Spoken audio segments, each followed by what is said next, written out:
A townhouse in London where no one survives the night. A national park where hikers vanish without a trace. Two places, centuries apart, but the same terrible question: what's waiting for them in the dark?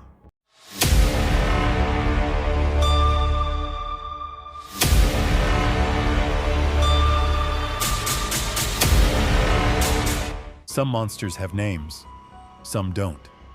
In London's Berkeley Square, something unnatural lurked in an upstairs room, something so terrifying that no one who saw it lived to describe it. And in modern times, the missing 411 phenomenon has left hundreds of people vanishing without a trace in America's national parks. No footprints, no calls for help, just gone.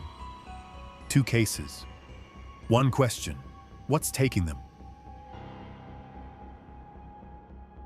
In the late 1800s, people began to fear a particular room in this house.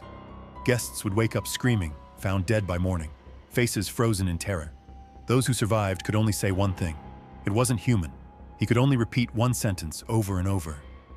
It had no eyes. Some say it was a creature from another world, something beyond human comprehension. Others believe it was a spirit, so powerful it could kill with fear alone. And what if whatever haunted Berkeley Square never left?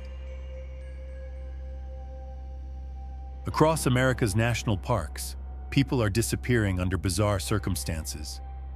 No struggle, no sounds, no clues. They are just gone. One case, a child vanished from a campsite. Hours later, he was found miles away, too far for a child to travel alone. He claimed he was with a woman who wasn't really a woman, something wrong with her face. Another case, an experienced hiker disappears. Search teams find his body days later, in an area they had already searched multiple times. No one hears cries for help. Tracking dogs can't pick up a scent. And sometimes, the missing are found without shoes, as if they left willingly. There are places in the woods we don't talk about. What if the nameless thing of Berkeley Square didn't stay in London? What if it moved into the forests, the mountains, the deep wilderness where no one can hear you scream?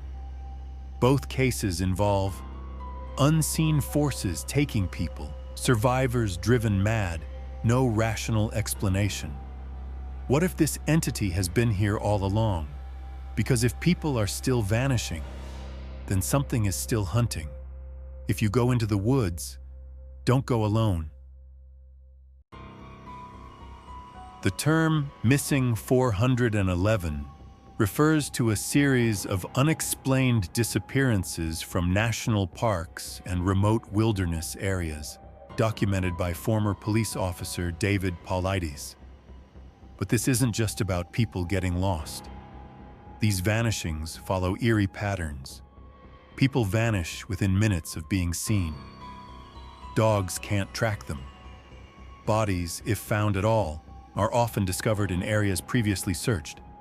Others are found high up steep cliffs or miles from where they disappeared, sometimes with missing clothes intact despite extreme weather. The victims, often children, the elderly, or experienced outdoorsmen. Many disappear near granite, boulder fields, or bodies of water, and almost always, there's no logical explanation. In 1999, 3-year-old Jared Atadero vanished while hiking in Colorado's Comanche Peak wilderness. He was with a church group and only briefly out of sight. For years, nothing. Then, in 2003, pieces of his clothing and remains were discovered, oddly intact, near a remote ridge thousands of feet above where he was last seen. How did a toddler climb that high? No signs of animal attack, no sign of distress. The official report? Death by undetermined causes. Father's Day weekend, 1969. Dennis Martin, a 6-year-old boy, vanished in Tennessee's Great Smoky Mountains National Park during a family camping trip. One moment he was playing with other children, the next, gone. A massive search ensued, including Green Berets, but no trace was found. Strangely, the military team didn't share details with park rangers or Dennis's family. Why were special forces involved in a missing child case?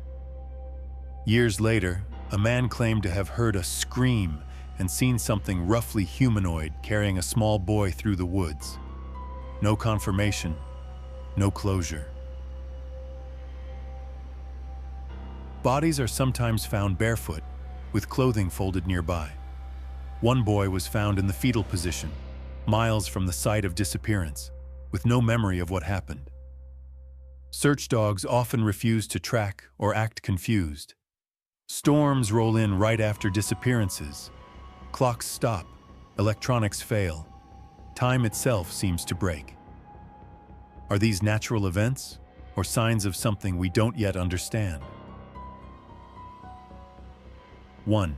Predators and terrain. The National Park Service attributes most disappearances to accidents, exposure, or wildlife. But many cases defy those explanations. 2. Government secrets. Some believe the parks are used as cover for hidden operations, testing, or even concealed entrances to underground facilities. 3. Feral humans. An unsettling theory suggests isolated, undetected humans living off-grid in the wilderness, preying on travelers. 4. Paranormal forces, portals, spirits, even cryptids.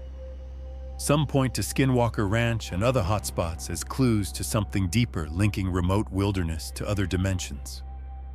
5. Missing time and UFOs. In some cases, victims speak of blinding lights, beings, or sensations of losing hours. No theory fits them all, but the patterns are undeniable. The National Park Service does not maintain a centralized list of missing persons across its lands. When Politis asked for one, he was told it didn't exist, and that if he wanted to make one, he'd have to pay thousands in fees. Why would the government avoid documenting these cases? Every year, thousands venture into the parks seeking peace, nature, and adventure.